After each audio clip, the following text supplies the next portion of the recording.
This is the Horse Radio Network.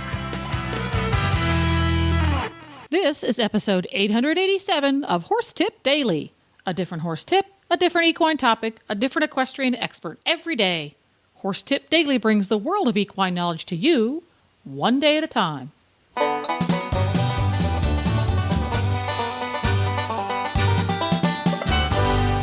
Greetings, horse people. Coach Jen here, and thanks for tuning in to Horse Tip Daily.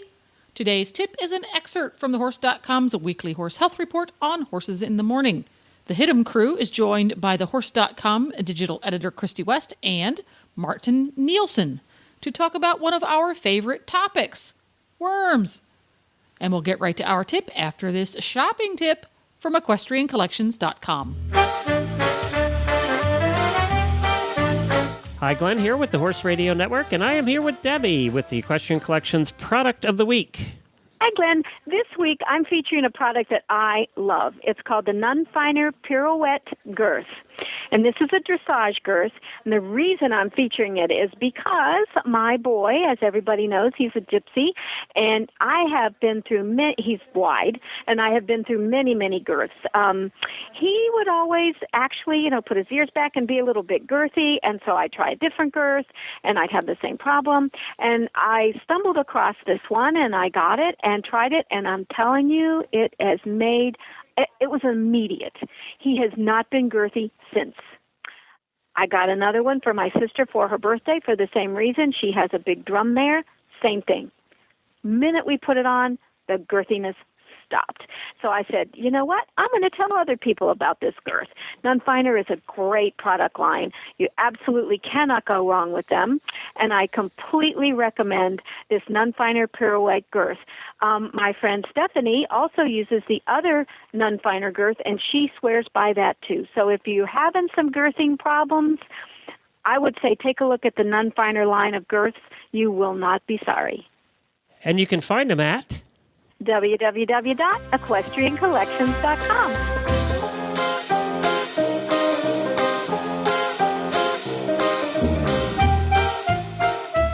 Speaking of horse addicts, there's a bunch of horse addicts that reside over at thehorse.com, and we have our weekly horse health report from thehorse.com. We have Christy on the line. Hi, Christy.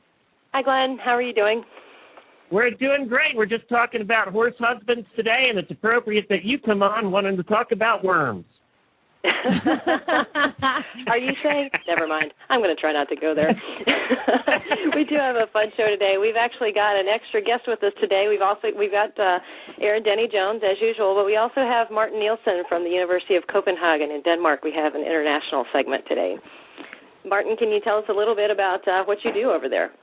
I am a horse addict myself, and I think not only that, I'm also a worm addict. So I'm lost, and I can't help it here. Okay, there's so many jokes there that I'm not taking. We could take the whole segment making jokes about that, and it would be fun. So let's go ahead into our topic a little bit. We're talking about parasites and deworming. With deworming is one of the most common horse health care tasks that everyone does with their horses. But we've been shifting a lot in what researchers and veterinarians have been telling us over the last several years, from deworming by a calendar to a more tailored deworming program. And Martin, can you tell us a little bit of the reason behind that? Yes, well, generally we have just realized that this calendar-based approach, where you treat all horses with regular intervals just throughout the year, basically just leads to one thing, and that's the parasites getting resistant towards the drugs, and that's really not a very good situation, because we still want to preserve the drugs for treating any horse that might get sick from its parasites. So that's the reason why we now need to change our approach. And what's a more tailored approach includes what?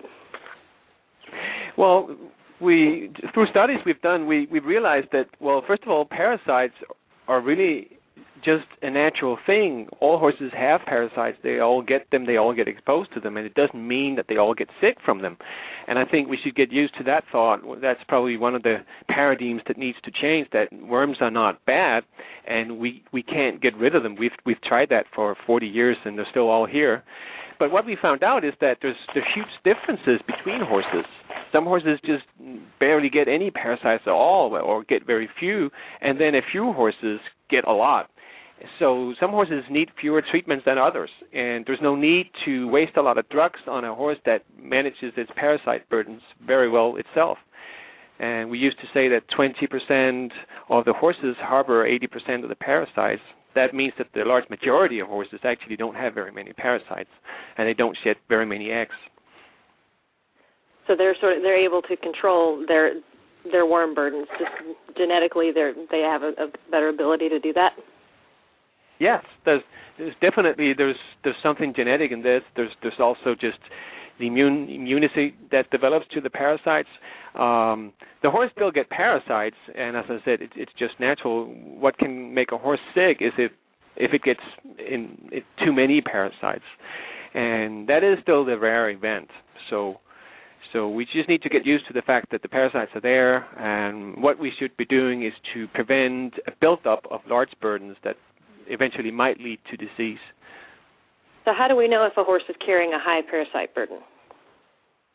Yes, well, the tool that we have is basically very simple. We can perform a fecal egg count, and your veterinarian can do that. It's simple, straightforward. There's different methods, but they're all based on the same principle that we know that the eggs will float in a certain fluid that we provide to the sample, and then in the microscope we can count and also identify the parasite eggs.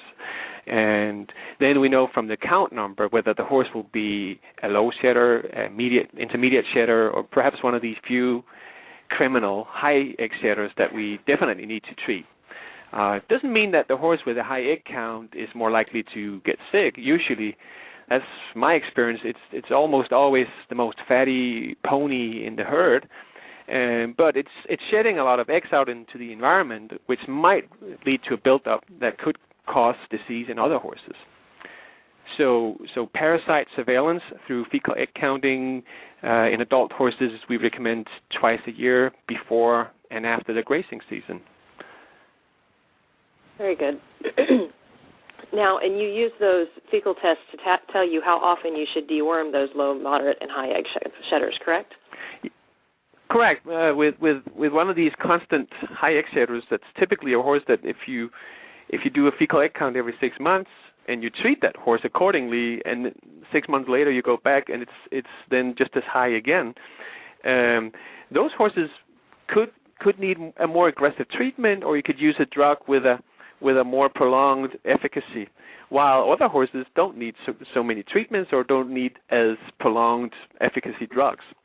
So yes, you can tailor your treatments towards targeting those high shedders. But those are the most important to get treated. Very good. Now there's some financial aspects to this too, because you could certainly think, well, if we're doing all these fecal tests, then it's got to be more expensive than just throwing a tube of dewormer at the horse every so often. That's what this horse husband was thinking. But in reality, that's not always the case. Can you tell us a little bit about that?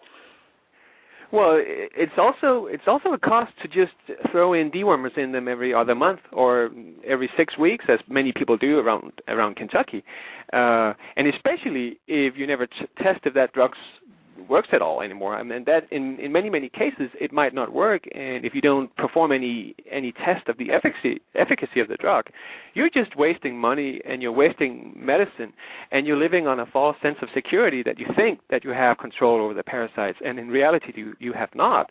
Well, the horse might not show any symptoms until maybe one day it has built up a parasite burden which is too big, too high for that horse, and then when it does get sick, you don't have any drugs left to treat it with.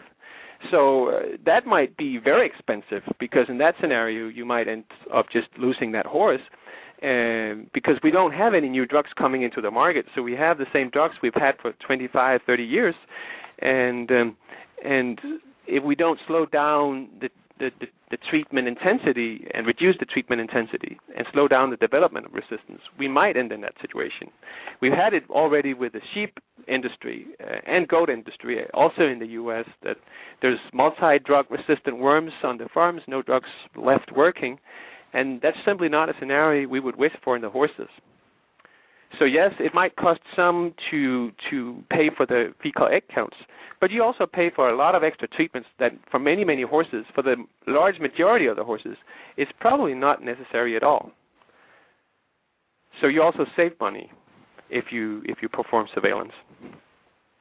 And I think Erin has a story of someone who was able to save a whole lot of money by doing a few fecal egg counts and finding out their horses didn't need as much dewormer as they were getting. Is that right, Erin? Yes. And my 2 cents added to this whole conversation is keeping the environment clean, which is what this client does. She is very meticulous about making sure that the stalls are clean and her pastures are clean. She doesn't overload her pastures with her number of horses, too, so that's also keen. But she has about 10 horses, and she did fecals on all 10 horses and found them to be free of worms. She quit using her daily dewormer, saved a significant amount of money.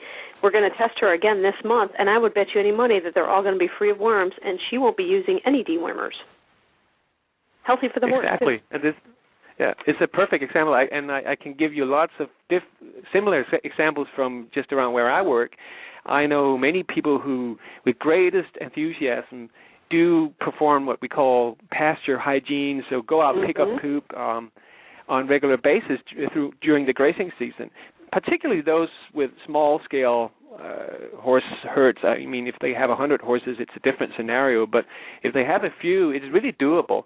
And actually, there's also some industry now actually providing machines, vacuum cleaners that you could drive out with and then just suck up the poop, which makes it more easy or more comprehensible to do. And by the way, that people one, put that one pride I have to interrupt and say that product is recommended for all horse husbands in America. If you want to buy your horse husband something and he's in charge of cleaning the paddocks, that one there is a good one. I knew Give him an ATV and he'll be happy. Yes, exactly. That's true. Yeah. So I see this happening a lot here, and I definitely see potential for that in the U.S. as well. I mean, many people like the idea of being green in their approach for something like parasite control. So if you can reduce the use of chemical dewormers and do something biological instead that makes sense, and then people are into it. So yes, this is the most efficient way of parasite control because you really reduce the majority of parasites when you move the poop away. I mean, there's 80% of the parasite population are actually on pasture, not in the horses. So it's much more efficient to remove the feces than to actually treat all the horses. So that's something to think about. No downside to moving the poo. All right. Yeah, well, but you as can we go reuse into, go ahead. Yeah, you can reuse the feces, the poop, because if you compost it, then the parasites will die because it gets too hot in there, and then you can add it as fertilizer onto the pasture. So and then the cycle is full. And it's very much a green approach. I had a couple from California did not want my horse manure because I used dewormers. They didn't find it to be truly organic. Oh yeah, so there you go. You think about that aspect of it as, the people that truly want to be pure about organic don't want to have any kind of artificial issues coming through the manure. So you got another level there to look at. Sure. That's a good point, yeah. And that leads me into another area, which is something that we didn't actually have on the list, but since you bring it up, non-chemical dewormers. We've always gotten a number of questions about that whenever we do an event on parasites and deworming, and people ask about things like diatomaceous earth or any number of other herbal-type products that are supposed to help provide some worm control. What are your thoughts on those? Well, I'm generally always very positive when I hear about something new with potential that could work. And when you think of it, even drugs like ivermectin and some of the most used drugs that we have now for parasite control actually came out of something natural. I mean, ivermectin comes from a fungus. And it was actually just found by chance that they noticed that actually it could kill parasites. So of course there should be potential for something more. But I have to say, honestly, I can't count how many times I've been disappointed because I haven't been able to see any documentation of any such products that they should work. And when I've had access to actually testing some of these, or some of my colleagues have, usually we've been disappointed and it hasn't worked. But with that being said, there's some studies being done with specific plants that have condensed tannins, which is a chemical substance within them that actually does seem to provide some activity against the worms, and that's being done in scientific studies, and it looks like there might be something there. There has been a lot of work done with predaceous fungi, so you feed fungal spores to the animals, the horses, and then the spores just pass through the intestinal tract, and they come out in the feces with the worms and sporulate there, and actually end up killing the worms there. And that also looked to have some promise, but we basically haven't seen any scientifically proven product on the market yet. I think there's potential. It could be happening, but I would always be skeptical when I hear about something like that, and I would at least like to see some documentation. Sure. And my experience is I'll do fecal exam on those people. They'll want me to do fecal exams, check fecal egg count. But I've also found that those are the same people that do meticulously pick their stalls or pastures or paddocks. So it's kind of hard to say if the product is truly working, because they're also doing a very good job with their environment.